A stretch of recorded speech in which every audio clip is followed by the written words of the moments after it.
গণতান্ত্রিক অধিকার যখন একটা দেশে বঞ্চিত হয়ে যায় তখন মানুষের কোনো অধিকার থাকে না, আইনের কোনো এখানে এক্সিকিউশন থাকে না, লুণ্ঠনটা হয়ে পড়ে এখানে মূল ব্যাপার।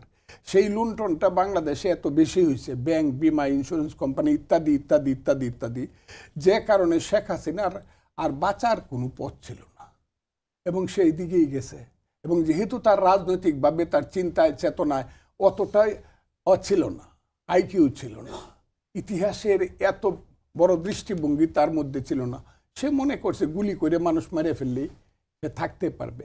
এবং সবচেয়ে বড় কথা, গুলি তো আর সে করে না, যাদের উপরে গুলি করার দায়িত্ব ছিল তারাও শেষ পর্যন্ত তাকে সহযোগিতা অনেকাংশে করে নাই। এখানে তার পতন হয়েছে, এবং এই পতনটা হওয়া তার উচিত হয়েছে। 5ই আগস্টে পতন হওয়াটা তার উচিত হয়েছে, এই ব্যাপারটা আমি স্বীকার করব।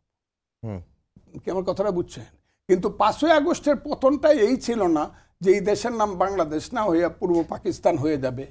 এই দেশের মুক্তিযুদ্ধের যে গণতন্ত্র, সমাজতন্ত্র, ধর্মনিরপেক্ষতা, জাতীয়তাবাদ বাদ দেয়া, 72-এর সংবিধান বাদ দেয়া, এখানে ওই আমেরিকার নাগরিক এসে একটা সংবিধান লিখে দিবে, এইটা তো 5ই আগস্টে ছিল না। এইটাও ছিল।